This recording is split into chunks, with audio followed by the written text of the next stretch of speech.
welcome back to the Mancalorians, a Star Wars podcast. I'm your host, Jordan.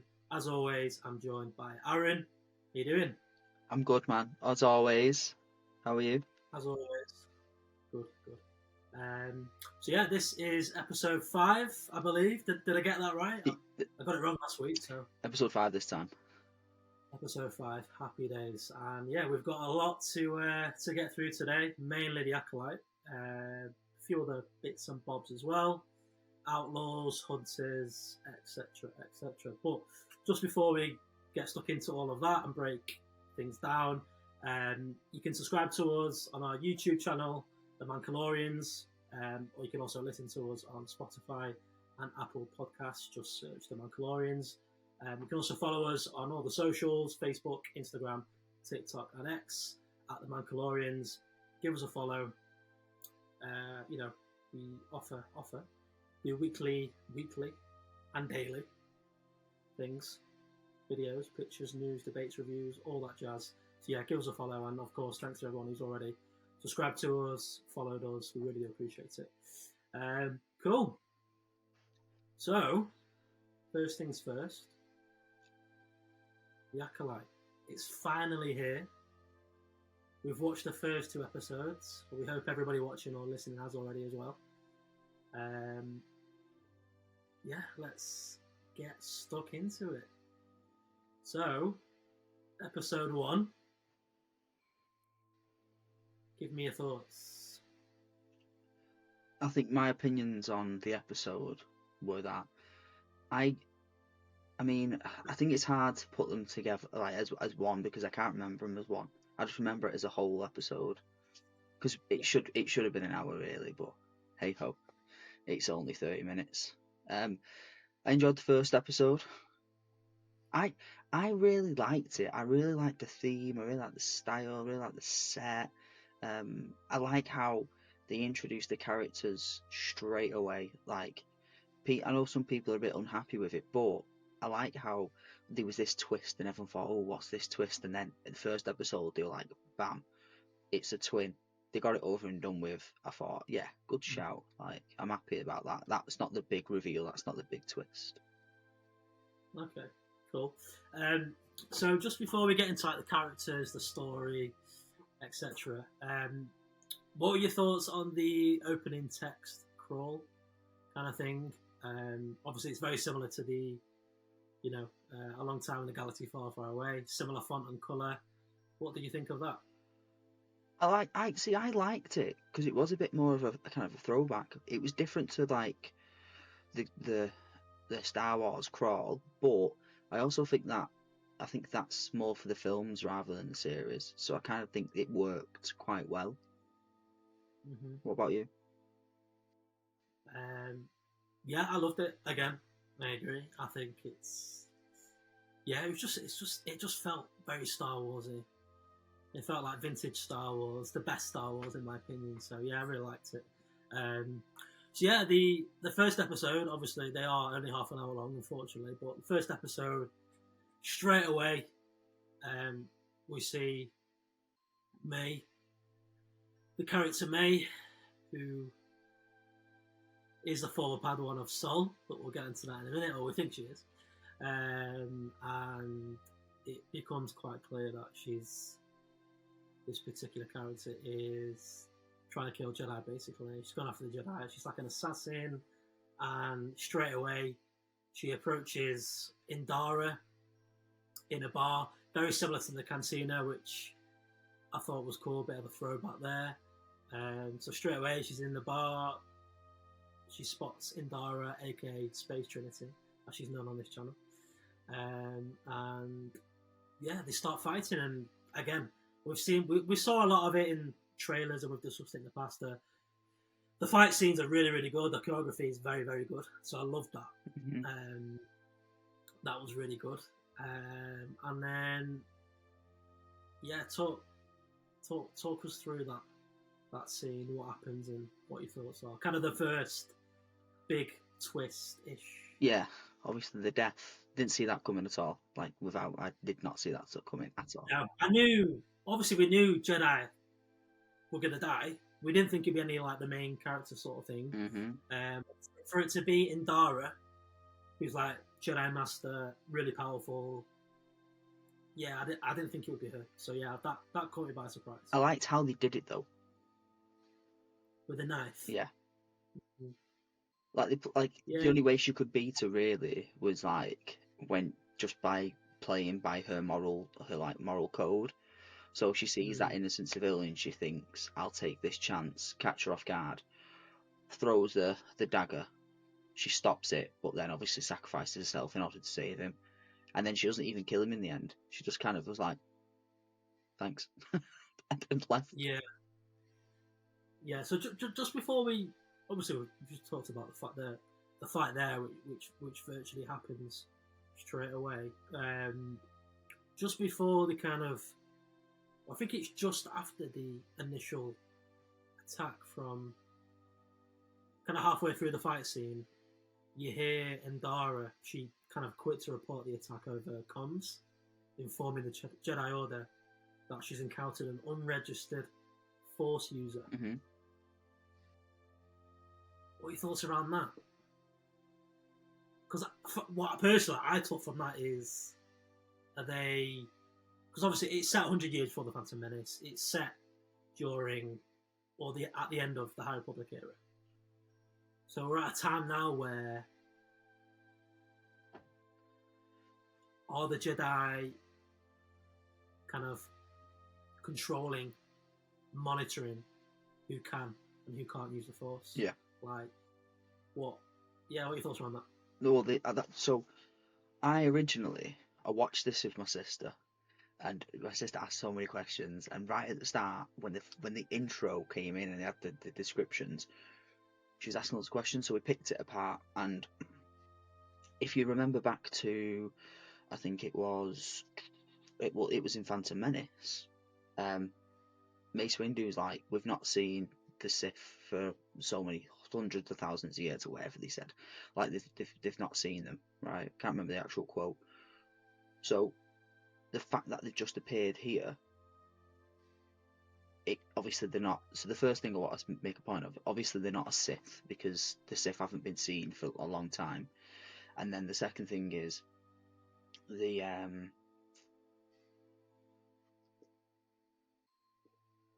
can't remember what I was saying. I just lost my whole train of thought. Let's ask you the question again. No, because you were saying that she says it over the comms. Like, what did I think about her saying that? Oh, wait, I've got it back. I'm here. Right. So, Go on. she ends up obviously saying it over the comms, yeah? But if you read the intro says, like, it's like there's not been any Force users, and there's, like, a small group using, like, of Force users hidden in the galaxy, which that in that description itself just shows that actually the Jedi's are almost like the like police of the galaxy, and no one's allowed to use the Force but them. All they need to be registered to use it. Almost like, I guess, firearms in America. I mean, I can't comment too much because I don't really know the American law, but that's kind of what I'm kind of thinking. Do you know what I mean? Yeah. No, I agree, because I think we've seen all the trailers up to obviously the premiere last week. They all kind of teased in monologues that the series is going to kind of question the politics of kind of who is allowed to use the powers like the Force and why. And I think Leslye Headland, the creator, kind of teased it was going to be like that. So for the first time, it's kind of going to show fans, where the kind of the pendulum started before it swung all the way over to the dark side, and obviously the Sith resurgence, under Palpatine, that kind of destroys everything. Mm-hmm. So it's kind of interesting from that aspect. It's got that nice little political touch of Andor. Yeah, I mean, people forget anyway. Star Wars has kind of always been political. Yeah, in a way. Yeah, true. Like, people just think it's just like laser swords, space, aliens, creatures. Creatures. it's a kids thing, which it is, but there's a lot more to it than that. But yeah, that's cool. That was one of the reasons why in the originals I didn't quite understand what the hell was going on, because the prequels, because in the prequels it is very much political, isn't it? Like there's lots of politics around the Senate, around the clones, like there's lots and lots of kind of things I didn't quite understand until I got a bit older. Mm-hmm. God knows why I thought they were my favourite ones. Didn't understand the thing that was going on. I know. I mean, I still don't know why they're your favourite ones now, but anyway, we discussed that. We'll talk about another time. Just before we kind of go through the characters, kind of one by one, obviously, quite throughout the first 2 episodes, I think there's been 4 planets that's been introduced to us so far. If I remember rightly, 4 planets. So what are your thoughts on the Acolyte introducing the new planets with the kind of the text on the screen, which is also what they did in Andor and Rogue One? Do you like that or do you not? I don't care. I don't care if they've chose to put some words on a screen so that people know where it is, then so be it. Like at the end of the day, it's words on a screen. It's not the be all end all.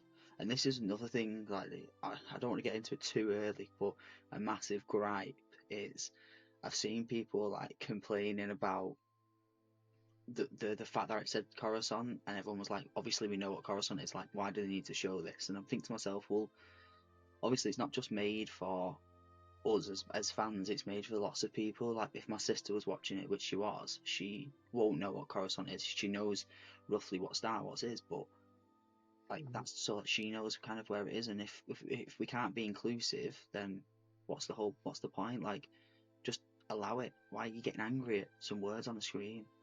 Yeah, 100%. I think this show has been purposely made for people that haven't necessarily watched everything in Star Wars, or people that aren't even necessarily Star Wars fans. If you're a sci-fi fan or whatever, you could probably still enjoy it. You don't need to necessarily have watched. You don't need to watch anything at all. Star Wars. You could just literally. The Acolyte could literally just be the first thing you've ever watched Star Wars, and you're probably going to be able to understand it all. So yeah, it's just people being silly. Mm-hmm.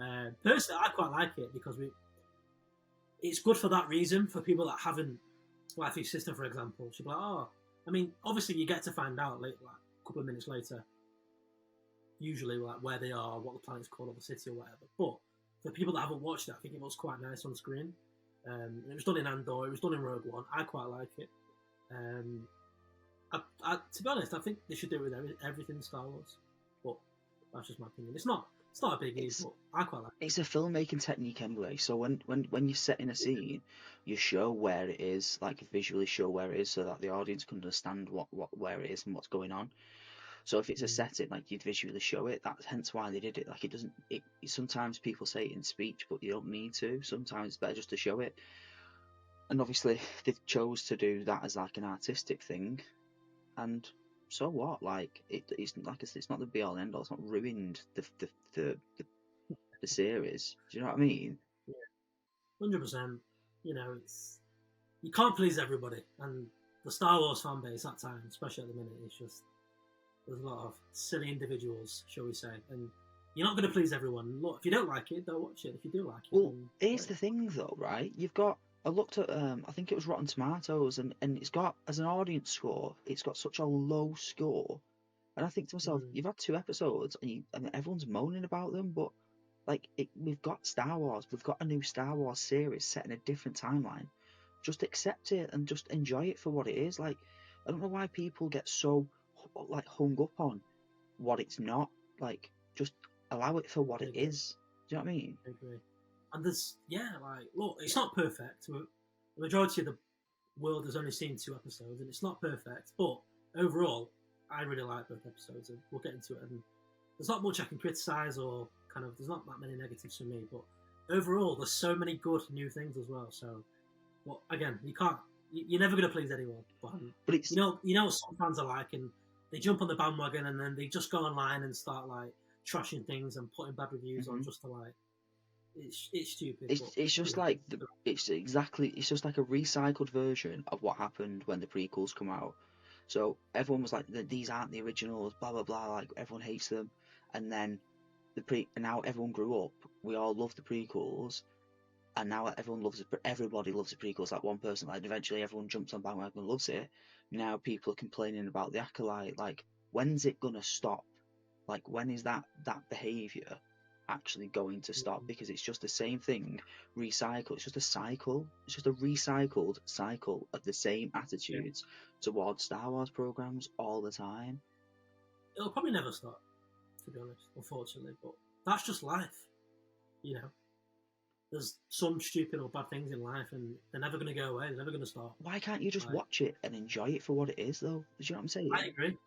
I was watching a review the other day of these two lads speaking, and they literally were just slating it, like absolutely ripping into it. They were saying about all the characters, they've got no emotion. They were saying like how the setting's horrendous. And I'm thinking to myself, did you watch the same thing I watched? Do you know what I mean? Yeah, I know. Yeah, again, it's just one of those things. We'll ignore those fools. I know, but how can you turn around and say that? How can you turn around and say that the characters are flat and have no emotion? Like, there clearly was. Like clearly was. We'll get into that now. So, stupid, man. I agree. Sorry, it just annoys me. Let's go through some of the characters, I think. Should we start with my favourite? I think he's my favourite at the minute.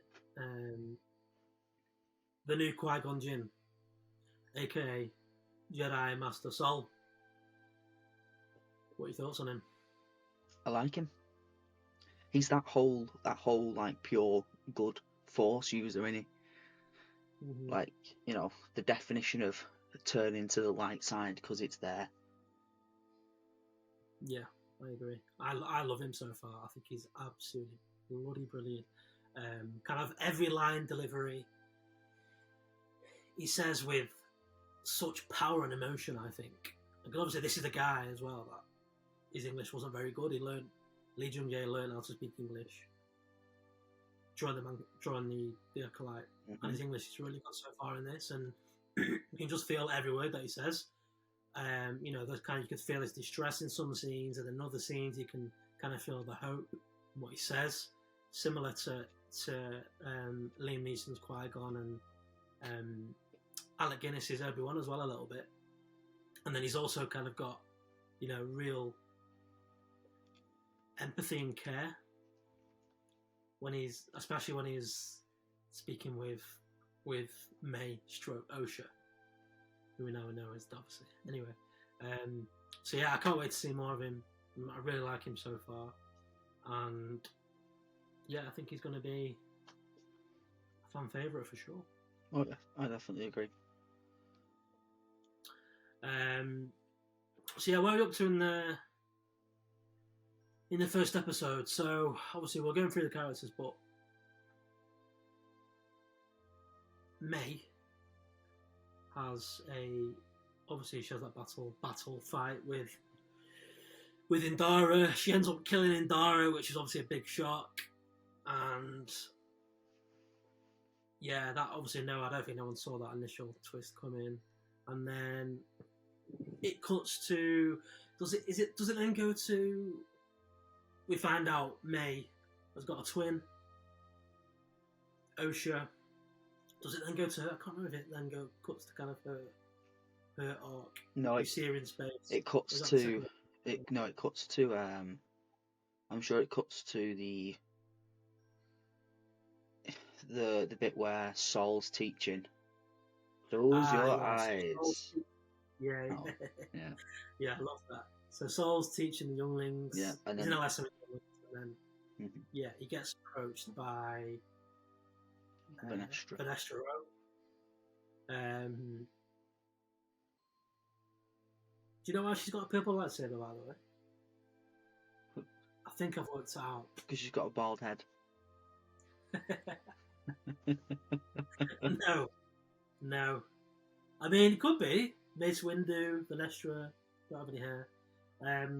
It could be that, or I think it's because so Yoda. Where is Yoda, by the way? We'll discuss that. Yoda is the Grandmaster. He's the only one. So obviously he sits at the top of the Jedi Order. Then underneath him, his second in command, his right hand man, is Mace Windu. Mace is the what was his official? Obviously he was a Jedi Master, but what was I think his title was Master of the Order. Okay. And obviously Mace isn't around during this time, so I think Venestra Row is the equivalent to Mace Windu in the Acolyte. Do you want to know his official term? Go on. Jedi Master, Deputy Grand Master of the Jedi. Deputy Grand Master, right? Okay, but what's his thing though? Is it Master of the Jedi or something? Yeah, still Jedi Master, Deputy Grand Master of the Jedi. No, there's another title he's got. Let's see if I can find it. Yeah, I think it's Master of the Order. Yeah, Mace Windu is Master of the Order. Where the hell have you found that? That's his. I just googled Mace Windu. Yeah, I just typed in Mace Windu, Master of the Order, and it came up with a thing from Fancy Minutes. But yeah, it's on Wikipedia as well. I think I've read it on there before. So Mace Windu is Master of the Order, right? Mm-hmm. So I think Venestra is kind of his equivalent to in the Acolyte during this part. So obviously you've got Sol, who's a Jedi Master. You've got Venestra as a Jedi Master, and I think she's kind of second in command under Yoda. I assume Yoda's around somewhere. Yoda would be like, I don't know, 700, 800 years old. So he's around somewhere. Where is he? Is he going to pop up? I think he has to. So I don't know. I didn't think about it until the other day. Because Yoda will be around. He's old, but he's going to be around. Mm-hmm. It's only 100 years before the Phantom Menace. Mm-hmm. And obviously we've seen it. We've seen Coruscant a little bit, or the Jedi Temple. So I assume he's around somewhere. But I think I prefer it if he wasn't in it. Why? Because, again, fresh new characters. Yeah, but it'll make sense if he is in it. Like, you can't deny that. Like, yeah, it would make sense if he is going to be in it. But I've got a feeling they're not going to put him in it. I think they should. So then the question is, where is he? But, I think they should put him in. I think it'd be. You think they should? Yeah, like, you know, at the end of the day, you've got Jedi's being murdered. Why would he not be like, what's going on? Do you know what I mean? Maybe he is, but it doesn't necessarily need to be. Maybe, but he should at least get a mention. It'd be interesting to see. No. It's funny that though, isn't it? It's funny how you say that you don't want Yoda to be in it, but then you don't mind. What's he called?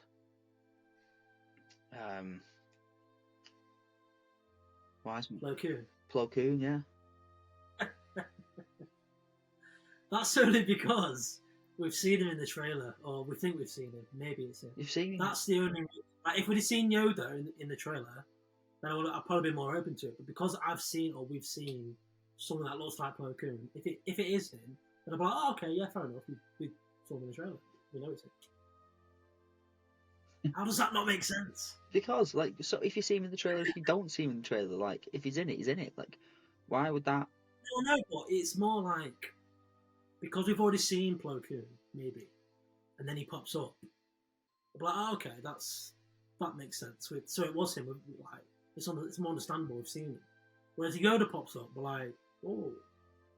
No, but you said you'd rather not see him be in it. But then when you're seeing that potentially Plo Koon could be in it, you were really excited. Not really excited. He's not like one of my favourite characters. You were really excited. You're like, oh my god, look who it is. I just feel like it is him and he's going to be in it. I'm not like excited about it, to be honest.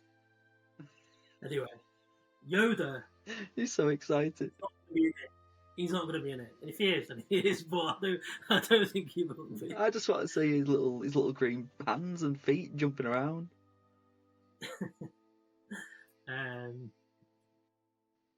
So yeah, The little frog that he is. So Vanestra Rowe is the equivalent in this series to Mace Windu, and I think that's why they gave her a purple lightsaber and a bald head. Yeah, that's. The light whip is obviously from the books, but she's a lot younger in the books. Yeah, she's got hair as well. Yeah, she does. Anyway, that's my theory. I might be completely wrong, but from what I know, Vanestra is kind of sitting at the top of the Jedi Masters in this series. So I like that. I like that. So, yeah, well, full of good ideas sometimes. So Vanestra she approaches Sol after his last of the younglings, and then they discuss unfortunate events of Indara passing away, and then he basically says to her, "Look, it's May." Did he say it was May? No. I can't remember. Oh, he said he got that was just got Timberlake. a team together.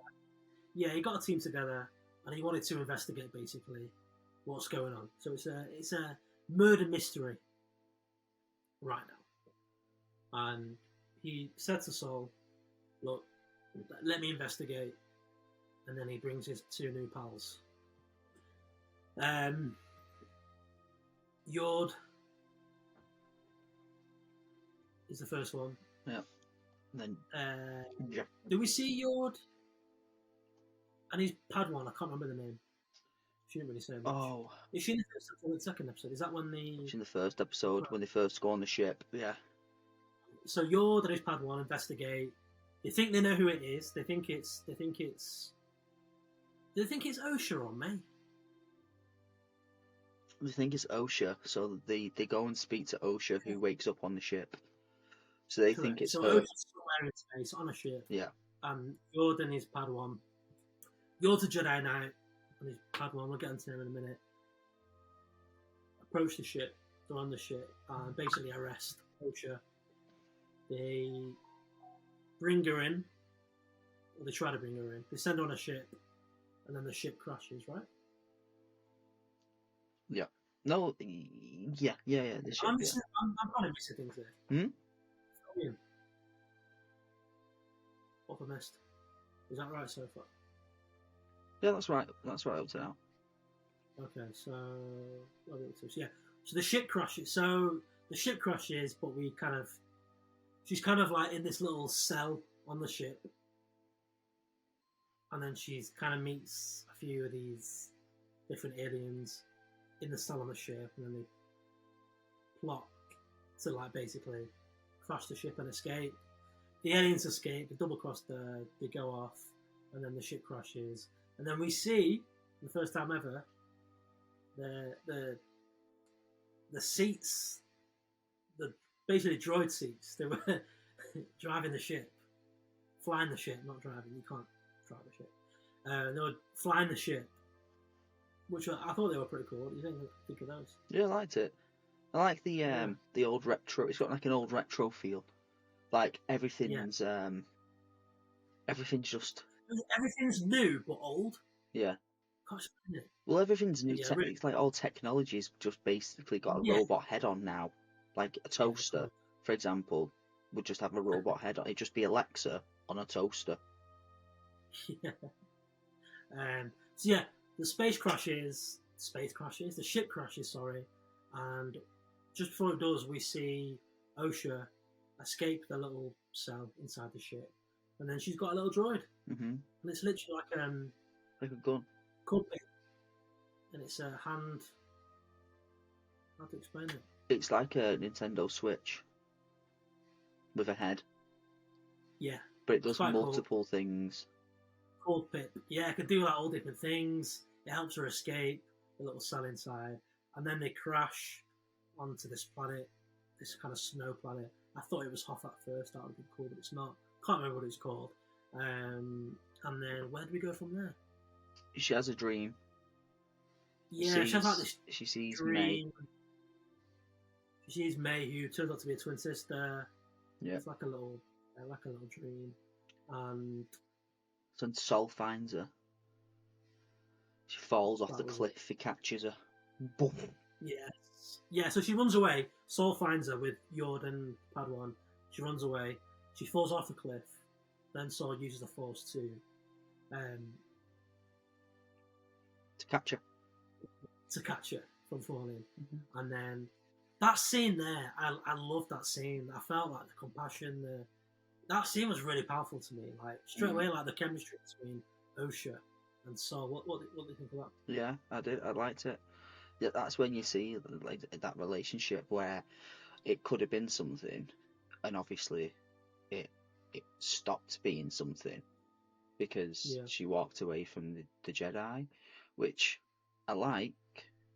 And also, when those people are saying that there's no emotion there and all the characters are flat, well, there is a prime example of when the characters are not flat, because you see him from this like stern, really like serious about his job, like that kind of what's the word I'm looking for? He's not like that pure figure of what the Jedi Order stands for, and he's like in his approach, and then he catches her and he looks at her and then he just smiles, and you see that change of like this like really stern kind of character to this really soft kind of character.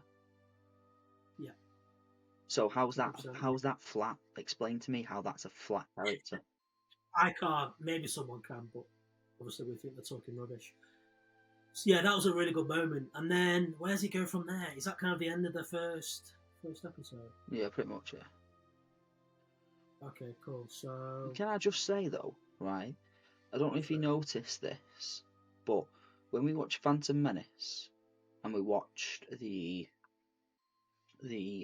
extra scene where, excuse me, May goes in and fights Space Trinity, in Dara. There was added dialogue in the actual episode that wasn't in that trailer.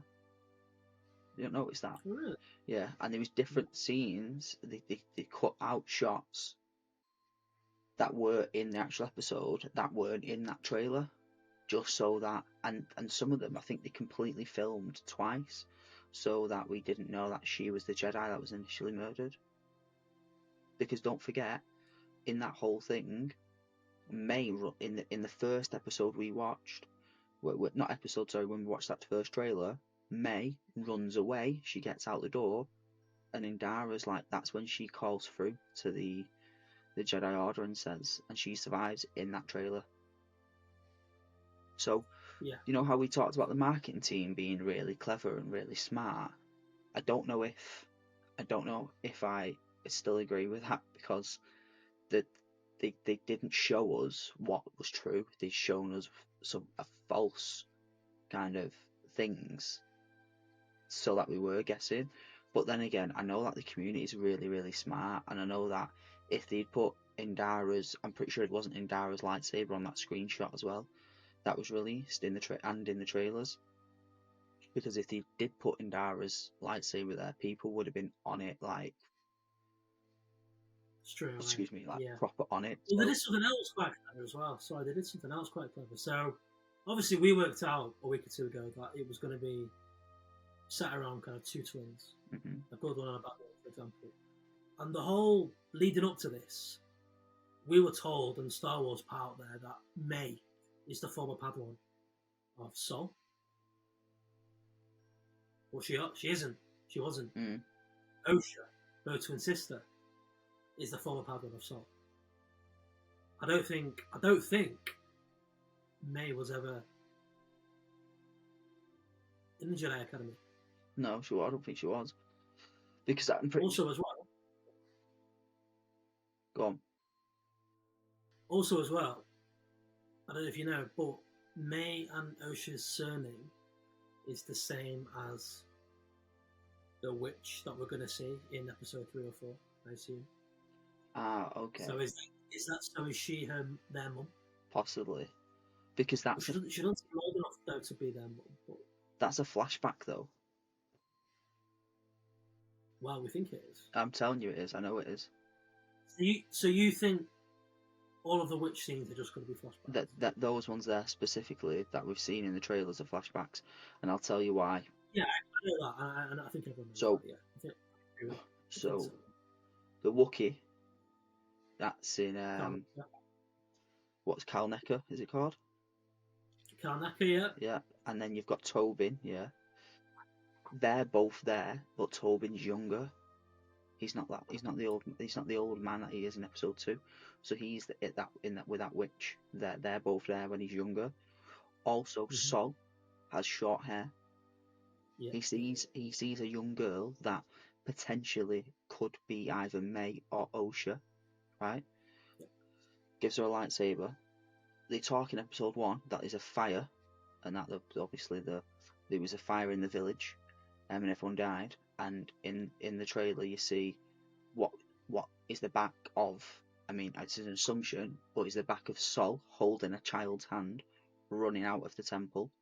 So to me, that is a flashback with where it's fallen apart and Sol rescues Osha, but obviously no one rescues May, hence probably why she turns on the Jedis. However, Kalnaka and Tobin have a fight, and so does Kalnaka and Sol. They're both all fighting each other, so something's happened, and that's probably why he's gone into like he's a recluse now. He's become like a little hermit living in some sort of statue head. So that's probably why. He's in the jungle, isn't he? Yeah. He's like the Yoda in Dagobah. But that's probably why, because he's obviously fallen out with him and he's left. Yeah. Yeah, so we'll get into episode 2 in a moment. Anything else to discuss in episode 1? Go back to the characters, sorry. Yord. I like Yord. I think everyone seems to like Yord at the minute. There's a lot of memes going around on social media. Everybody, I think he's probably the favourite at the minute. Yeah. There's a lot of memes for Yord. I kind of see why. He's quite a cool character. He's quite funny. Bit of a goof. A goofball. A bit goofy. He's like your Jar Jar, but like done for like the adults. Yeah. What are your thoughts on him? I don't really have any. I think he's just. Well, yeah.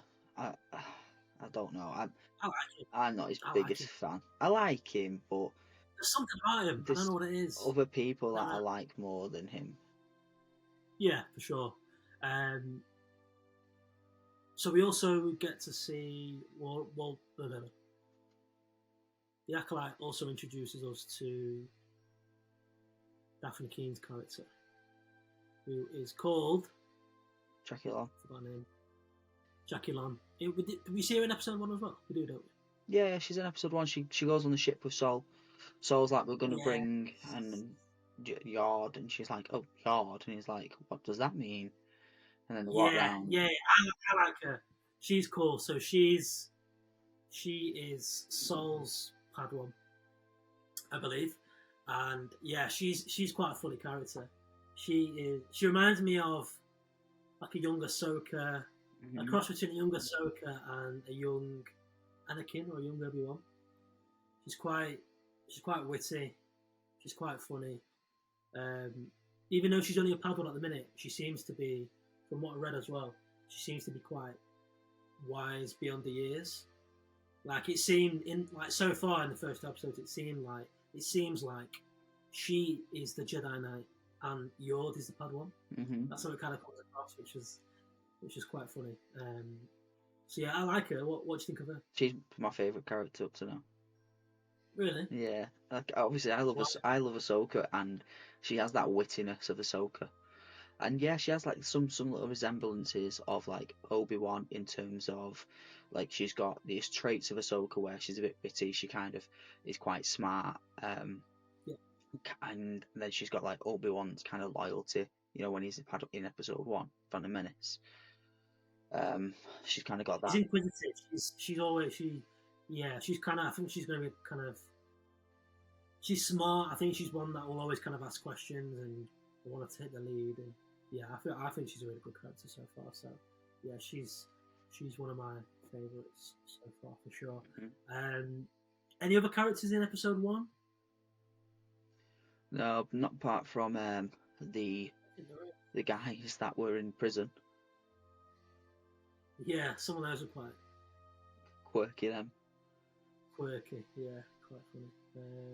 Is that all for episode 1? I think so, yeah. Yeah, okay. Episode 2. So the team, you got Sol, Jackie Lanyard, and Osha kind of go after May. Mm-hmm. They go off to this planet, and we get introduced to a character called Kaimir, who we know beforehand was going to be like this smuggler, kind of trader type character. Look, very cunning, but he's very smart. So yeah, he's introduced to this episode, and I feel like he's got this like unusual wisdom, and I think with him, I think he's hiding something. I think he knows more than what we've seen so far. I think he might know a big secret about, I don't know, the Sith or the Acolyte. I feel like there's more to him. He's quite cunning. What do you think of him so far? What do you think? Yeah, actually, I liked him. I like the kind of the character, and I think he's a bit daft. But what you just said there makes me think: is he almost like the mastermind behind everything? Mm. Do you know what I mean? Either that, or he's gonna do something that is like a major turning point at the end of the series. So he might end up taking something and running away with it, or he's going to do something. I think that's going to be it's going to cause like a catastrophic event, or it's going to do something leading into something bigger. Because these characters, like he's almost supposed to be the quiet kind of, who is this guy? No one knows who he is. He's just a shopkeeper kind of figure, that. He has them like Palpatine undertones. Do you know what I mean? Yeah. Those like secret in disguise, like when he actually does, we know he knows more than what he's letting on, because he talks about the guy, or he says he's asking for whatever he says to May when she walks in undercover. But he also knew who she was. Yeah, which is interesting. Mm-hmm. So she goes into his kind of shop. He's a shopkeeper, sells things, all kind of random things. And what is it that he sold her, or he gives to May? Some kind of, did he give this like green potion? Yeah, it was like a poison, wasn't it? Yeah, it was a poison. Yeah. So the team they're obviously chasing after. They narrow it down to this planet. They know where May is. So she gets this green poison from Kaimir, and then May goes off to a Jedi temple, basically, on this planet. And there's a nice little homage to... So as she approaches the temple, there's a nice little homage to Return of the Jedi. Did you spot it? Just before she walks in. No, what was it? So when R2 and 3PO at the start of Return of the Jedi, they're in the middle of the desert. They're in Tatooine, and they go to Jabba's palace. Remember, they approach like the big brown gate door thing, and a big like eye pops out of the door. And we see that in this episode as well. Did you not click onto that? No. Didn't even spot it. Well, Leslye Headland has clearly took it from Return of the Jedi, which I quite liked. It was a nice little fan service thing. I'll have to rewatch it again. Yeah, you need to watch it. So yeah, that pops out, basically lets Osha in or something, and then that's when we get introduced to Tobin or Tobin, and oh yes, that Jedi temple. Yeah, okay. It's at the start of the episode 2. Yeah, we're on this planet. I was thinking somewhere else. But I'm with you. So Osha's going through, and then we get introduced to another Jedi Master who's meditating, known as Tobin. Obviously, we're going to see him in... Well, we will see him, but not in a flashbacks. Might be flashbacks. So Tobin has took this thing, and I didn't know what it was. So basically, he's a Jedi Master, but he's meditating, and there's almost like a force field around him, so you can't touch him. You can't. Obviously, we see that Osha tried to fight him and kill him, but she couldn't do it. Mm-hmm.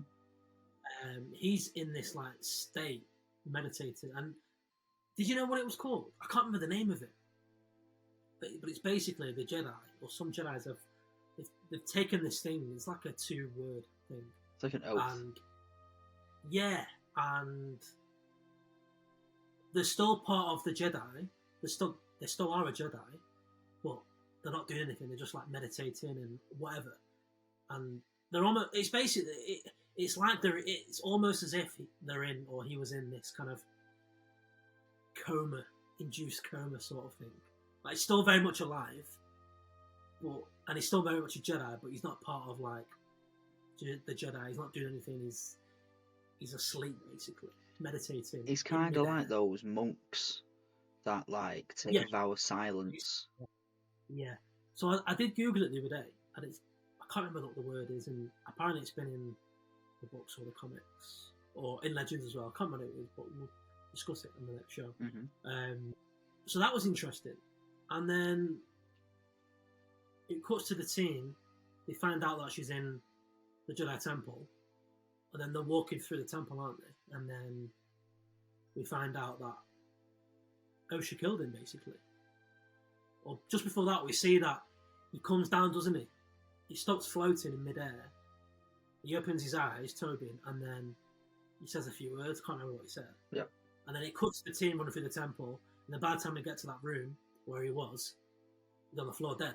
And she's obviously run off. And we're like, what? How did that happen? So that's going to be interesting. How she made him drink that potion, or that poison. Sorry. I don't know. I think obviously. I assume that's what happened. Yeah, well, that's what he did do. He drank it. He took we see him take the poison. Right? Comes back down. He drinks it. Yeah. Yeah, and then he dies. Yeah. I'm like, why would he do that? Because he's obviously done something horrendous, and she says, "This is your chance at redemption. Do this now." So he does it because he's trying. He obviously is feeling guilty about something, and that's what I mean about the whole thing. Like, this is where, the Jedi, even though everyone thinks they're so pure and good, well, realistically, whatever they're doing, because they're so powerful and they're in charge and they're in control, some of them are doing things that aren't actually good. And I think that was like what's happened with them. So obviously someone's made a decision or a choice, and it's kind of backfired, and the whole of Maze and Osha's village has gone, and whatever he's done, he technically can't live with himself. Or maybe that's why he went into this trance-like meditation state, and then he's obviously met her, and then he's gone, do you know what? Yeah, I agree. Like, I'll take it because of what I can't live with what I've done. I think that's why. I didn't think of that, but yeah. So you think it's something around what he's done in the past, which we're going to see in the flashbacks, because obviously we see him doing it. Yeah. I just thought that was really obvious. I don't know what I was thinking. I didn't think that. I just thought, why has he done that? Yeah, because obviously he's old, isn't he? And he's young. But yeah, it kind of does make sense what you're saying. So yeah, in the next few episodes, maybe the next episode, we'll see maybe a flashback or something. Potentially. Obviously, we've seen it a little bit in the trailer, in the trailers. So yeah, that was interesting. But this was like, so that whole thing, about like the Sith coming back, and we're talking about how you've got these acolytes, and you've got May, who's come along and she's killed these Jedis. She's like seeking revenge. Everyone thinks that's like she's inherently bad because she's doing that. I don't think she is, because if she was solely purely evil, she would have actually killed all the civilians, and she didn't. She says, "Fight me."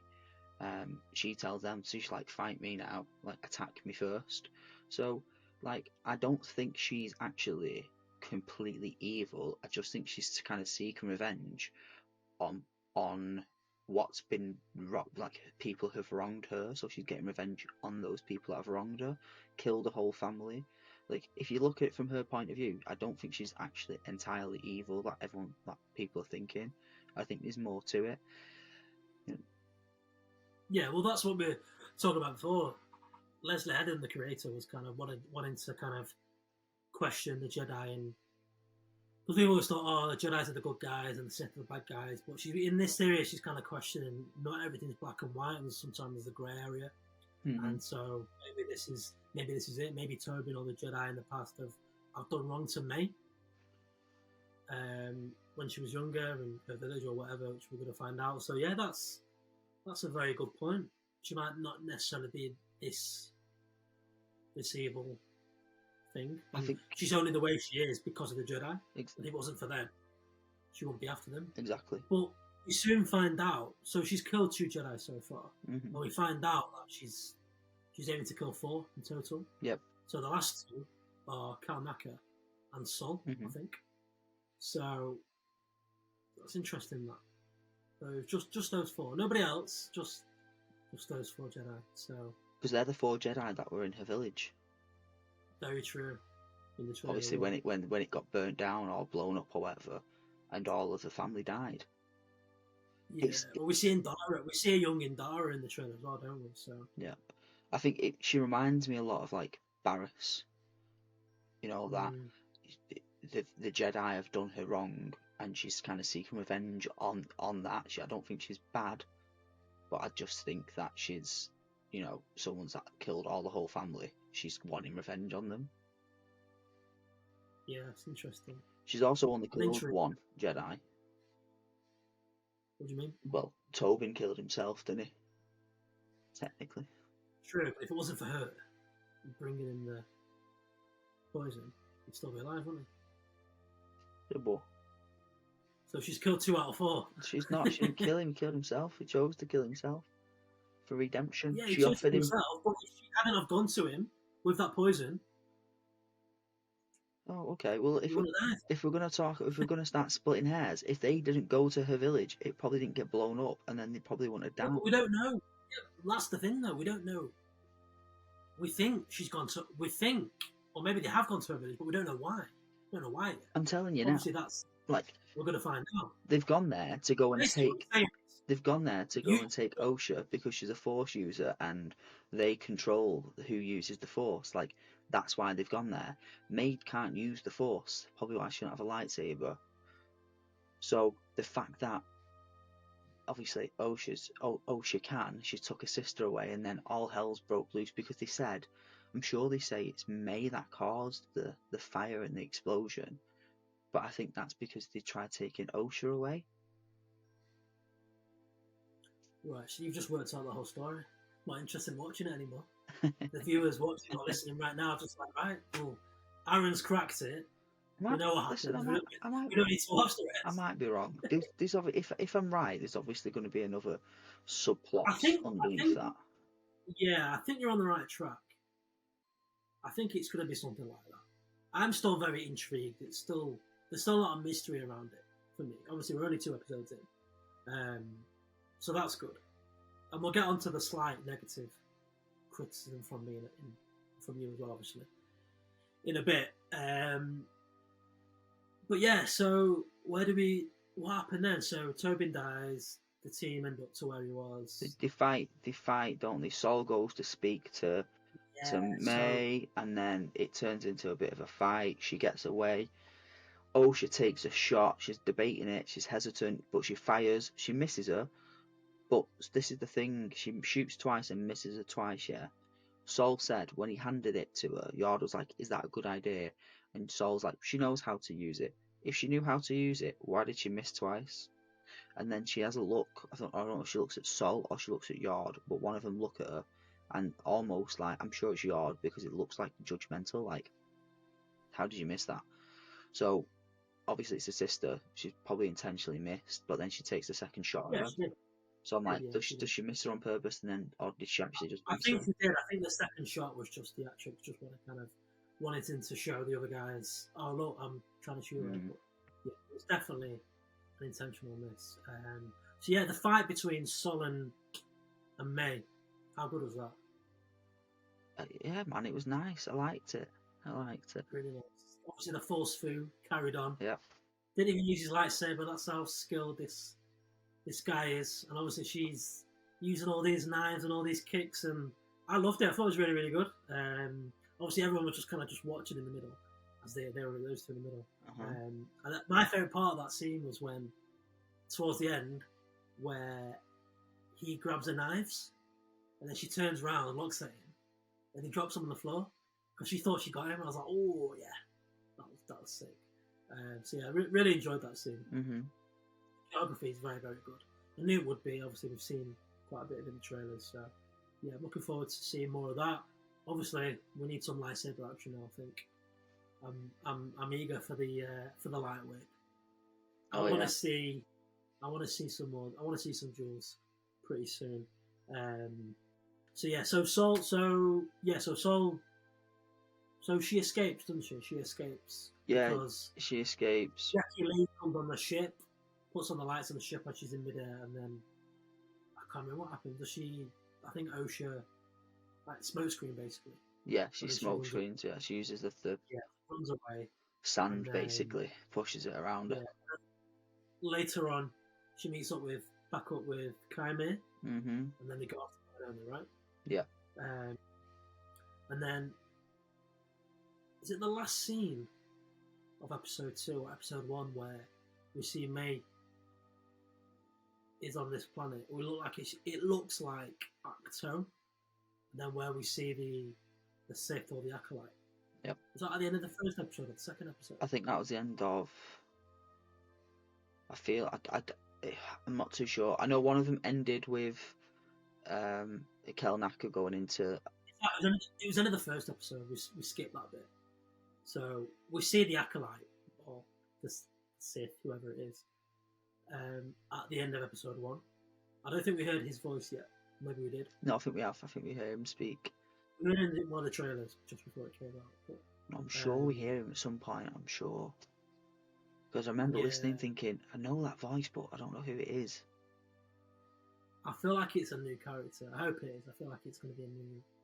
Yeah, but I mean the actor's voice. Like I know the actor's voice. But... The actor's voice. Yeah, I'm not sure. It didn't sound familiar to me. But anyway, so then at the end of episode 2, we're in a jungle, and then you see these two aliens, these two people. What were they doing? I can't remember what they were doing. They're like hunting. Surely like hunting or something like that. And all of a sudden, this big giant Wookiee comes through, scares them off. They don't fight or anything, and then you see Karnaka. It's Karnaka, by the way.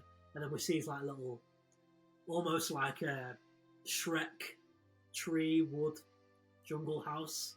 I don't know, something like that. I thought it was an old ruin. Is it not like a ruined head, like a ruin, Yeah, it might be. So obviously we know already that Karnaka is kind of secluded in this jungle, lives by himself. Still a Jedi, maybe, I don't know, but we see him in the trailers, in the flashback scenes, with a green lightsaber fighting Sol and Token, I think. So that's interesting. So yeah, I assume episode 3 we're going to see Karnaka a lot more, and then we're gonna obviously the team are gonna go after Megan, and I think that's pretty much the first 2 episodes. It is. And characters. Did I miss anybody else? Nah, that's everyone. That was every single. Any other moments that you liked or didn't like, maybe in either episode? Not that I can think of. No? Okay. Yeah, so like I said at the top of the show, I think overall, first 2 episodes very good. I think, for me, the only slight negative so far is the fact that even though I'm still really intrigued, and there's still a lot of mystery around the series, and obviously there's 6 more episodes to go, I'm still really excited, but I feel like they let go a bit of the mystery element a little bit too soon in regards to the OSHA and May thing. Like, it felt like from the first episode, we knew there was twins. Yep. And for me, that was a little bit too soon. I thought they were going to drag that out if it was to be that, which it obviously was, and we were kind of worked it out a few weeks before, I didn't think we'd find out that they were twins straight away, and it was literally from the bat first episode.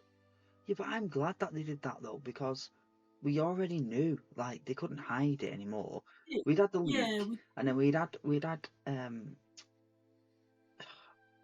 Stenberg turn around and say that, you know, when she worked on her first character, this is how she approached it, and I just like, you've just gone and said your first character, meaning that it's going to be a second in an interview. It wasn't supposed. I don't think it was supposed to be hidden. Like, if it was supposed to be hidden, I don't think they would have give away that much in the first episode. I feel like there's something else. Like, there's another twist that we're not sure. Yeah, there is. There's more twists for sure. There's more twists for sure. And you kind of said that the May Ocean thing was never going to be like the main. And I just think that twist. But I just feel like, even though I knew there was going to be twins, we worked it out. And obviously we saw that interview with Amanda Stenberg saying, "Oh, when I worked on my first character, well, you just touched on that." But I just felt like it was just a little bit too soon. I just wanted to see. I wanted them to reveal that maybe in the second episode. That's still early doors. I think that would have been perfect. But for me, in the first episode from the bat, I just felt it was a little bit too quick. But that's just my thoughts. Yeah, but that's obviously, you don't know where the story's going. You don't know what's going to happen. No, and if you know, a lot of people are hating on it at the minute, and let's say, for instance, they didn't reveal that and they reveal it at the end of episode 2. Well, you've got 2 filler episodes of, like, obviously you're going to learn about people and who they are and whatnot, but it's going to be quite hard because the journeys that people have been on, they've already had them, so we don't see any of that. So they just put straight in the action. I don't mind that. They're going to reveal little bits of things as we progress through the episodes.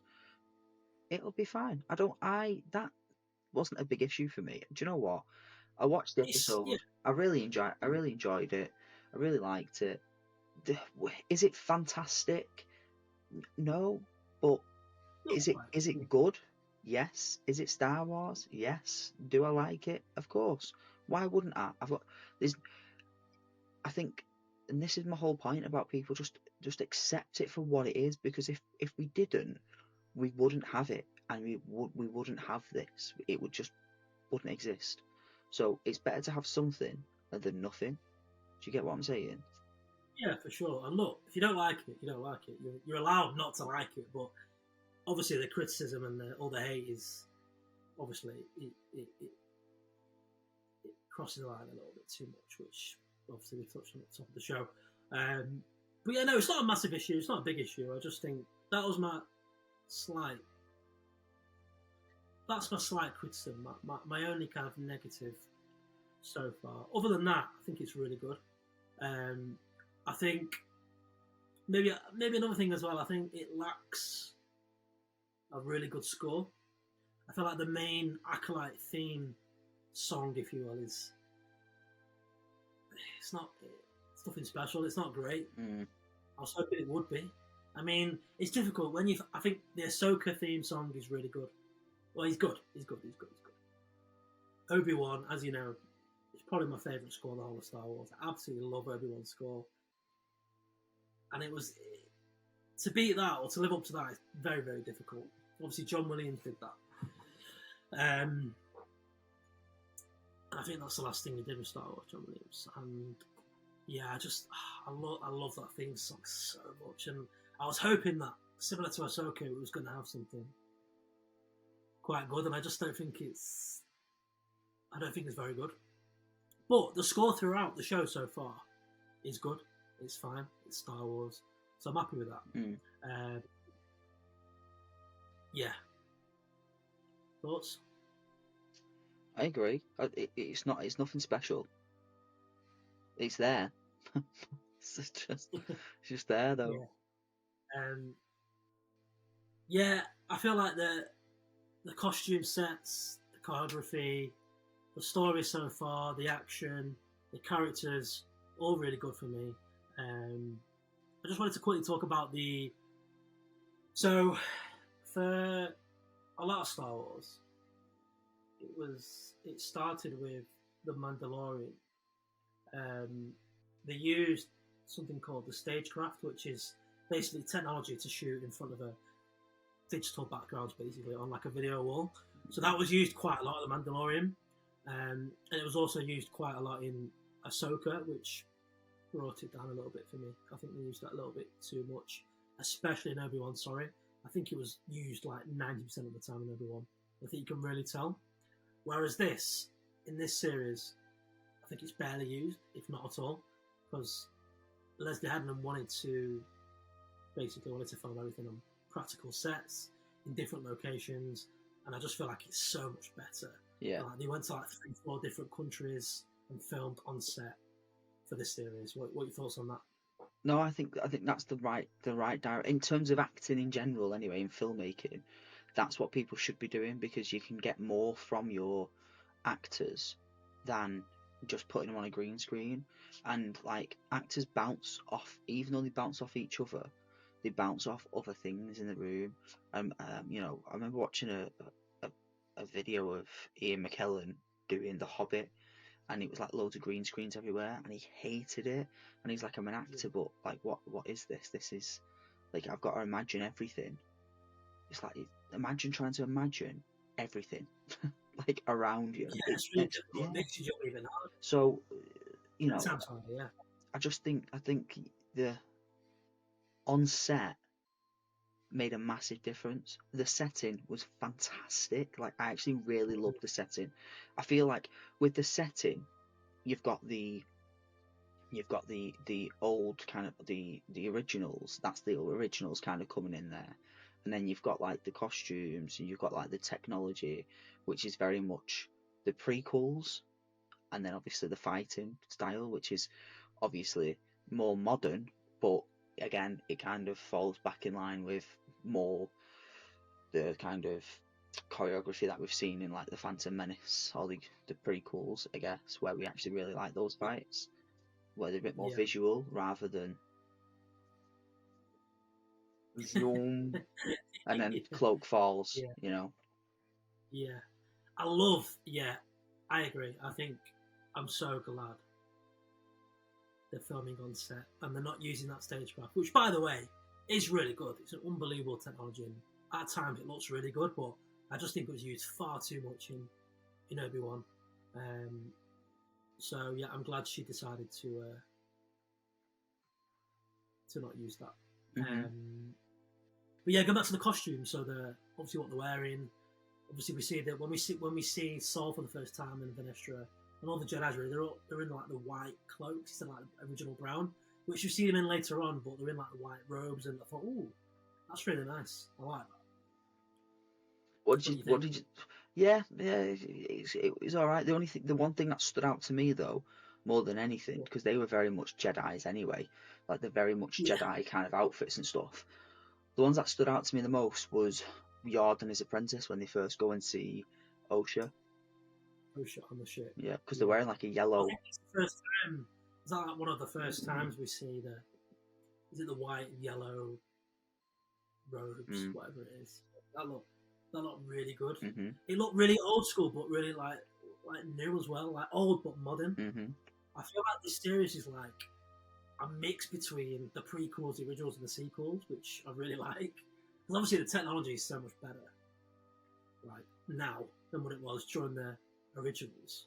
So it feels a lot more modern, even though it's like over 100 years before the originals. I think they've done well there to be able to try and try and do it, but actually pull it off as well as they've done. I think they've done a good job there. Yeah, I agree. But yeah, any other thoughts, comments, negatives, positives? Are you excited? Episode 2 finished. I mean, to be fair, episode 1 finished for me, and then episode 2 finished. I mean, I watched them back to back, obviously. And when they both ended, I was like, "Oh my god, I need more." Yeah. So I'm absolutely hooked. I can't wait for this next episode. I cannot wait. I'm just gutted they're half an hour long, but I know they always are kind of. Anyway. So we're going to get one on Wednesday, I believe, 2 a.m. Yeah, so UK time 2 a.m. Obviously that's us. Mm-hmm. So yeah, very very excited. But so far, so good. And yeah, I'm intrigued. There's still a lot of mystery around it. I can't wait for this week. So I just want them all to come out so I can watch them all. Like, because obviously I didn't watch Andor straight away. It really, yeah, but yeah, I was like, I'm not gonna watch this, and I don't think I'll enjoy it. And then obviously, like a year later, I watched it, and I was like, that was fantastic. But I got to watch it all as a whole story, like unfold, whereas I didn't have to wait every week. Do you know what I mean? Whereas like with this, we have to wait every single week. I just, ugh. I wish we could just binge watch them all I at know. once. I'm happy though because it gives me something to wait for. You know. Yeah, of course. It's a nice little way to just when they end, I'm just like, no, I need more. Um, which is a good sign. So yeah, really like it so far. I think overall we both really like it. And yeah, we're intrigued, we're excited. We hope you guys are too. Let us know in the comments, or if you're listening, send us an email to mancalorians@gmail.com. Let us know, give us your thoughts, and yeah, we can discuss it next time. But yeah, any other thoughts on that, or No, all man, good? I'm good. Cool. So moving on, we're going to stay with Leslye Headland. She did an interview recently with Omelette, who are an outlet in Brazil, and she was talking with them about KOTOR, aka Knights of the Old Republic, which we know is going to come back in a reboot, in a remake. Obviously, it's in the works. We don't know when it's going to come out, but it'll be out at some point. And she was discussing with them that she loves, obviously there's a lot of Legends kind of stuff in the Acolyte, and she loves Legends and stuff, which is great. And she was discussing with Omelette that she wants to, or she'd love to adapt a live action film or series of KOTOR, but not quite. So a particular character from KOTOR, who a lot of people know as Kreia. I can't really remember too much about the character, so you can give us all a refresher, especially me. Darth Treya. So she becomes a Sith, Darth Treya, but original name was Kreia. So yeah, what your thoughts around that? Something you're interested in, or? Yeah, I mean, I know that a lot of people really, really liked her. Yeah. And I think a lot of people really liked KOTOR 2, whereas I loved KOTOR 1, but a lot of people really liked KOTOR 2. So I think she's like a standout character for those people. But I think, yeah, you know, I didn't quite get her, and obviously I played it when I was younger, so I didn't quite understand like what the whole point of the character was. I did some research into it not too long ago, just to try and get a little bit more information and a bit more understanding around who she is. And Yeah. you know, she was this character that she was part of the Jedi Order, and then she kind of turns against them when I think the Jedi, I think they were losing against Revan in that, which kind of was the seed of doubt I think for her, and then obviously they used Revan to come back, and then that's when I think Revan vanishes, and then she kind of comes into power, starts like a little rebellion against the Jedi, and then that kind of builds into into obviously her becoming like Darth Treya, and she has her two Sith. She has Darth Nihilus, I believe, and then she has the other guy who is, can't remember his name, find out, but he is like basically a guy that's just like be reanimated and like held together by the Force. So he looks like he's made out of stone, basically, but like stuck together. Darth Sion, I think he's called. So be interesting. Yeah, Be interesting to see what she's going to do with them if they do come back. But I think she'd be an interesting character, but I'm not massively overjoyed. I'm not like, oh my god, she's coming back. Yeah, I mean, we don't know if obviously if Headland does make a KOTOR film, if you will. Obviously, we don't know what. I assume it's going to be, new material, new stories, other characters as well, maybe from Legends. But I just think it's refreshing. I think, like we said weeks and weeks ago when we first started the podcast, there's obviously we're not just going to cover canon. We're going to cover Legends, and we're going to talk about Legends because there's so much good stuff in Legends, and I think we're going to get to see a lot of Legends stuff become canon, and we're going to get to see some potentially more Legends series and films. And I think it's really refreshing that we've got someone like Leslye Headland, who's clearly a massive Star Wars fan, and she loves Legends stuff. And so far, I think she's potentially a really good director, a really good filmmaker. I think that's the plan, though, isn't it? I think that's the yeah. With her, they're bringing in a lot of Legend stuff and canonizing it now. So that is the thing that they're doing. So obviously we're gonna get Revan back when they release this remake, and then we're gonna have potentially Darth Traya story unfold, which would be quite cool. Yeah, potentially could be really good, really cool. Yeah. But yeah, I think she's already gained my trust. To be honest, Leslye Headland. I know we've only seen 2 episodes, but I just think Star Wars needs, when they're making series and films, they need people like her. I feel like every writer, director that comes in Star Wars now needs to be a big fan. You've got Dave Filoni, massive Star Wars fan. Obviously, he's like the second in command in Lucasfilm. He's making things, he's writing things. And I feel like she's sort of in that mold. She's young, she's this up-and-coming director, writer. And yeah, I think potentially she's going to do more Star Wars stuff, we hope, I think. Yeah, I think so too. I think we need more people like her. I think she's a massive Star Wars fan. She's got loads of good ideas. Obviously, she's brought a lot, or she's going to bring in a lot of Legend stuff in canon into the Acolyte, which I love. So, yeah, music to my ears, to be honest, and something like that. That excites me. Because I can't remember Darth Traya. That rhymes. Very much from playing the game as a kid. But, yeah, music to my ears, to be honest, hearing that she wants to do Legend stuff. And, yeah, I think a lot of people are going to be excited about that. So, it's an interesting one. Show. Shall we talk about Star Wars Hunters? Yeah, man. I'll quickly talk about this before I fall asleep. Oh, sorry, am I boring you? No, man. I'm just tired. It's late. I know. So yeah, Star Wars Hunters came out a few days ago. Came out on the day or so before the Acolyte premiered. So if you're not playing it, Star Wars Hunters is like a battle royale. Well, it's 4v4, isn't it, or 5v5? Yeah, it's not a battle royale. It's just like a comp game. It's just 4v4.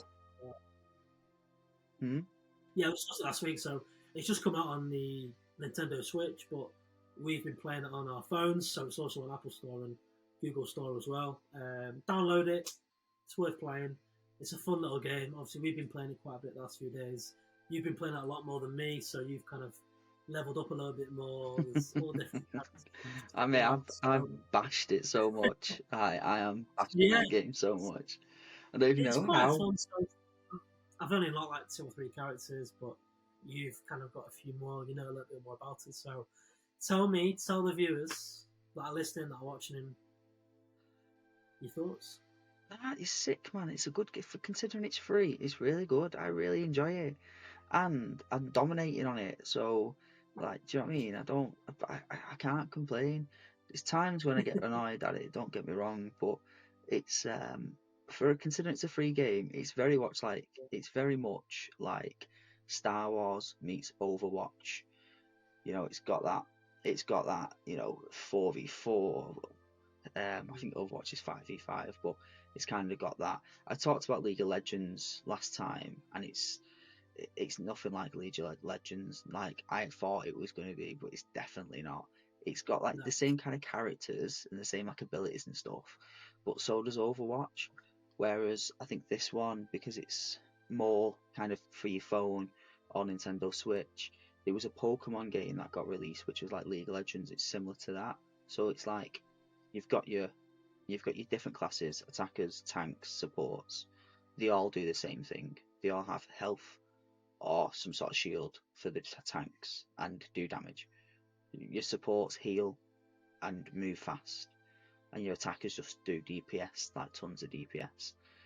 So you've got like a range of, but they all have like different little abilities, and then they've all got ultimates. But it's sick, man. I love it. I think it's so good. Yeah, I do as well. It's good for a free game as well. It's good. So, talk us through the modes. So we'll go through the characters in a minute, but so the modes you've got like team deathmatch, capture the flags. Are there any others so far? Yeah, there's like 4. So you've obviously got your team deathmatch, which is like 25 kills each. Whoever gets first 25. You've got your capture the points. It's like more like Dominion. So you stand on a point, try and take it. People come and capture it. You've got the one that moves. Can't remember what it's called, but like you'll have a point, you'll capture it, hold it for so long it'll move. And then you've got like capture the flag, but rather than grabbing the flag and putting it at a base, it's like VIP. So you get it, you hold it. The longer you hold it, the more points you get. Basically, that's the I think that's the 4 that's on it at the minute. Yeah, it's fun. And then you're playing. Obviously, there's a few different maps. I'm not sure how many there is, but you've kind of got one in Endor. You've got one in Tatooine. What are the others? No idea. No idea. Are they all just random? Just like little random maps, yeah. Yeah, I mean they're the 2 that we know, that we're familiar with, but I can't remember. It's funny though because the whole premise of it, it's based around a game show that's set after the Empire gets destroyed. So this is set after. This is like between episode 6 and episode 7, and it's like a game show, basically. And you've got the robot Jedi. I was reading a little bit about the backstories on him, and he's like a little. He's like a museum piece. What's his name? What's his name? Jed 3DI. Jed 3DI, yeah. So 3DI, yeah. Sorry. So it's cool, but he's supposed to be like an automated kind of, when you go to like a museum and they talk to you, like he's one of them, but he's been pre-programmed, which I thought was quite a cool little thing. Because I thought, how the hell is he a Jedi? He's not. He's just supposed to be pretend Jedi. And the woman Reeve, she's not. I don't think she's actually a Sith, because they're all just characters. Like she can use the Force, but she's not a Sith. She's just designed to be like a Sith. So they're all like game show characters. That's cool. And then you've got other characters like Groz, who we saw Groz in. Yeah, he's like a Wookiee. He's like a Wookiee sports star. Yeah. Sports star. Yeah, man. Interesting. Who else have we got? You got Zaina, I think she's called. She's like a part of the rebellion, but she really likes Hera Syndulla. She's like a big fan of her. So yeah, she's they're all game show stars basically. She's rebellion side, whereas you've got Sentinel, who's the Empire side. So there's those kind of little what do you call them? Bad relationships. I can't remember the name.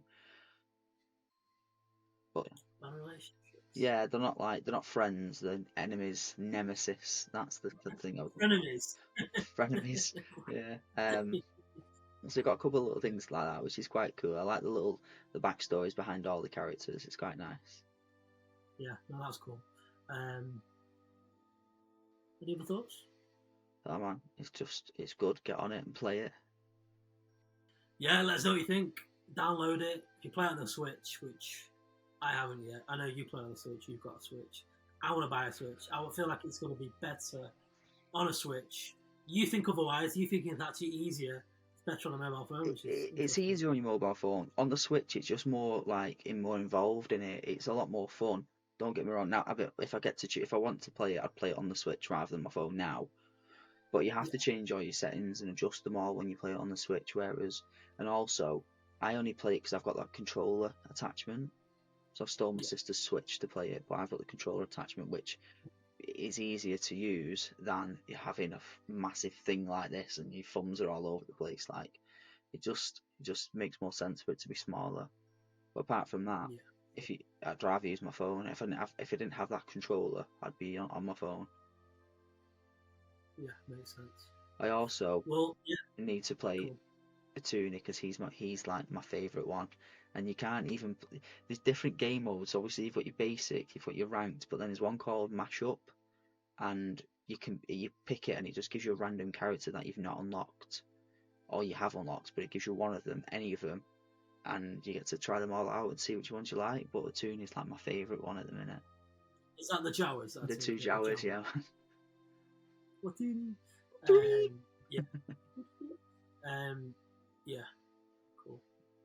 Yeah. But yeah, give it a go. Download it, play it, let us know what you think. Yeah, I'm gonna play it a lot more. I think over the next week, play it together. I'm sure, and Yeah, man. so, and last but not least, I think we're gonna briefly talk about Outlaws. There was a new trailer a day or two ago. More of a cinematic trailer, really. And we see one of my favourite characters in the whole of Star Wars is going to be in the game. It is, of course, Guard one. Oh, sorry. It is, of course, Mr. Lando Calrissian, which is quite cool. I know it's kind of set during. When is it set? I can't remember actually. It's set kind of near the originals. Mm-hmm. It's in and around that time. So yeah, Lando's going to be in it. It'd be even cooler if it was Billy D. Williams voicing it, but I don't think it will be. But if it is, then that'll be cool. It might be Charles Gambino. Donald Glover. Yeah, Donald Glover. Yeah, could be because he's technically the new Lando now. Yeah, could be. That'd be cool. Either way, but yeah, I'm glad to see. I'm quite excited to see that he's going to be in it. It'll probably only be like a cameo. Obviously, in the trailer we see him in it, and he's playing the older Sabak, and I think the character, the main character, I can't remember her name. Yes, that is the real Sabak that we haven't played yet, but we're going to play sometime. So we see the female lead character in the game. It looks like she's in this, I don't know, casino, and we see Lando's playing a game of Sabak. I assume she's going to join in, and then steal the Millennium Falcon and then run away. But no, we'll see where that goes. But yeah, I'm just excited for the game. To be honest, not long to go. I think it's out in around 2 months. It's out in August. 2 months, yeah.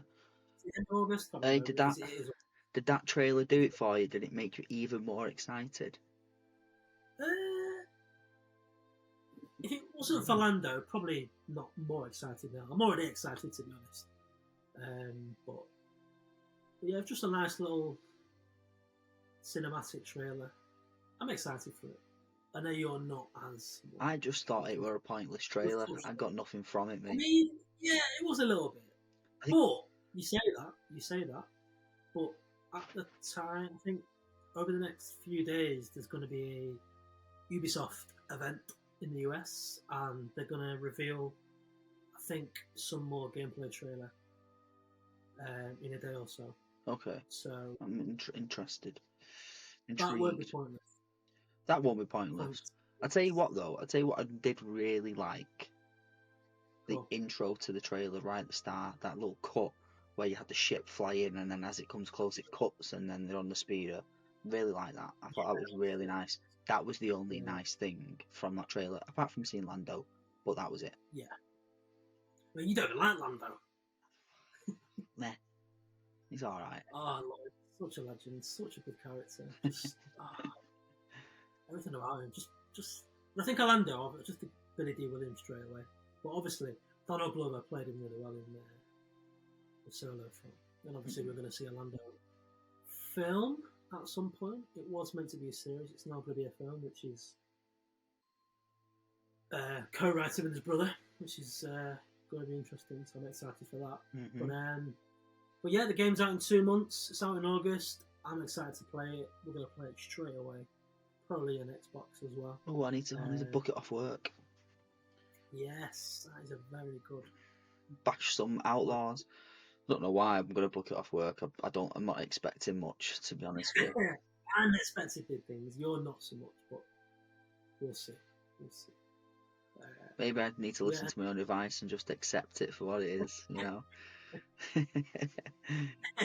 Listen, I'm going to enjoy it. I'm going to enjoy it, but I just think... I think it's a good game. It might not be great, but it's going to be a good game. It'll be fun. And like you always say, just take it for what it is. If you don't like it, don't play it. Don't moan about it. I'm going to play it. I'm going to finish it. I'm going to do 100%. But I just know Ubisoft, and I know the type of games that they make, and I know that they're going to sell it like this high. And realistically, you're going to get like this. Do you know what I mean? Yeah, but don't forget, they're not making it. They're publishing it. They've not developed it. Doesn't matter. It's still going to have the same. It's still going to have the. Who are the publishers for it then? No, so who are the developers? I can't remember the developer name. I'll find out Have a now. quick Google. Ubisoft are publishing it. They've not made it. They've not developed it. So. Massive Entertainment. Right, let's have a look what Massive Entertainment have done. Avatar: Frontiers of Pandora. So the reskinned Far Cry. Tom Clancy's The Division. Did they make Avatar? Yeah, man. Or did they publish? They develop Avatar. Massive Entertainment developed it, yeah. I take everything back. See? Yeah, I've not played Avatar. I don't think it was great. From what I've read and heard. They did Just Dance, so. Brilliant. Yeah. Anything else? Far Cry 3. Far Cry's alright. Assassin's Creed Revelations. But this is the thing I'm saying to you, like, regardless of who's developing it, like, don't get me wrong, the games that I've mentioned there, so Assassin's Creed Revelations I really enjoyed. Far Cry 3 was definitely the best one by far. Pandora Avatar got some good reviews. And The Division, people really like The Division. It was something slightly different. They did well. But if you look at the stuff that they've made, it's all the Ubisoft. It's all the structure of Ubisoft games, like Assassin's Creed. Like, again, it has that same. You go to a city. In that city, there are areas. In those areas, there are towers, and there is 3 jobs that do different things. One's probably a race. One's probably go and steal something, and one's eavesdropping. That's Assassin's Creed. All they're going to do is just reskin it and just change your activities in Star Wars. And some people, you know what? Some people like it. I'm just bored of it now. Like, there's that minute. If I want to do it, I'll just go and play one of my old games and just do the same thing. Do you know what I mean? I just hope they don't do I hope it's a little bit more to it than that. And usually the stories are really short, and usually the stories they're actually really bad, and that's why I said, like, I actually hope, because it's Star Wars, they need to sell the story. It needs to be done well, because that's what Star Wars is about. It's about all the stories that they make. You know? Yeah, I agree. Well, look, just keep our fingers crossed. I'm hoping for the best. You're not as positive as me, but you never know. We might get a masterpiece. We might get Game of the Year. Who knows? They're gonna let you down, man. I keep saying, lower your expectations. We don't know. Just like we don't know Plo Koon's in the Acolyte. We don't know that they're gonna let us down. I know that they're gonna. Well, I know it's Plo Koon, so you can play that game. No, but you don't know. But I do know. You don't either. I do. Trust me. You don't work for Massive Entertainment. You don't work for Ubisoft. You haven't played the game. You don't know. Trust me, man. I'm telling you now. You're going off Just Dance and the Avatar. Just Dance is probably the most. If it's more like Probably Just Dance, listen. If it's more like Just Dance and like nothing like the rest of them, I'll be pleasantly surprised because it would shock me. Do you know what I mean? 100%. 100%. But from what we've seen, the gameplay we've seen, the way they shoot, it's the Division, it's Ghost Recon. The setting, it's gonna be like Ghost Recon, man. It's good. Ghost Recon, Assassin's Creed, I can't wait for it to Far not be Cry, like. all their shooters, yeah. Despite it's the third person or FPS, all their shooters are all the same. The open world shooters have the same foundation and structure. Like it's just they just look different, but they all have that structure.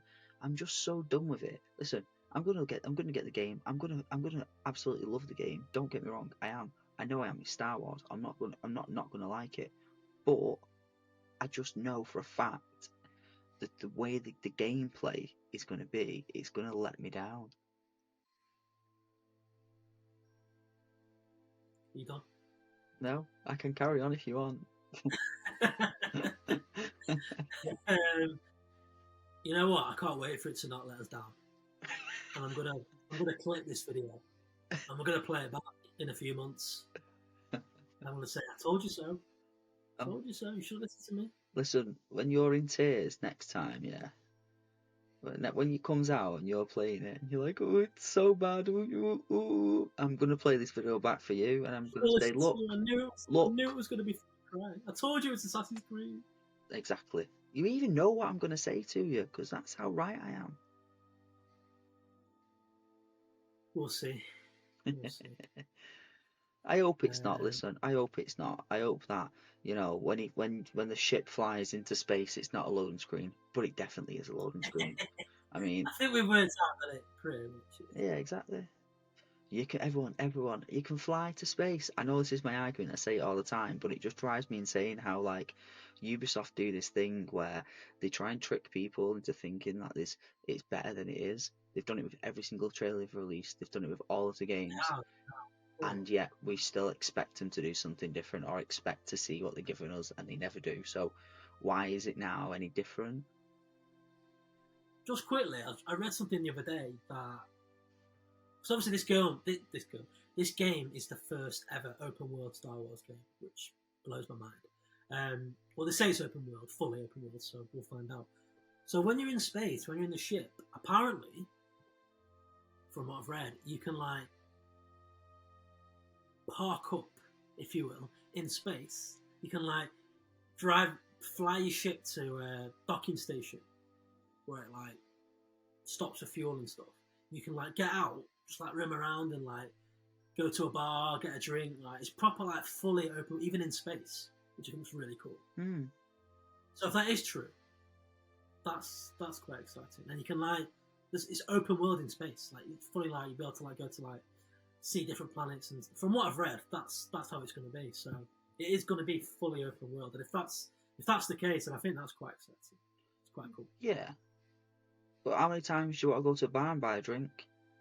Well, not just that, just like I don't know, just other things. Do you know what I'm saying? Yeah, well, maybe I want to do it 10 times a day. You know. I'm in on a game. Excuse me.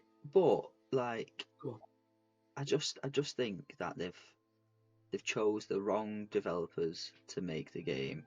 I think they should have gone with probably Xbox and got Bethesda to do it, because I think it would have been completely different. Maybe a better game, but then again, it won't have the same feel as what Ubisoft can do. Ubisoft will probably make it more like GTA, which is fine. If they could have, I think anyone would agree. Rockstar would have been the best people to make a free roaming Star Wars game without a shadow of a doubt. But Rockstar are known to be quite 18 plus, whereas I don't think Star Wars is at all. So maybe that's why they've gone with Ubisoft.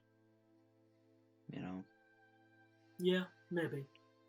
It's a bit more of a family friendly.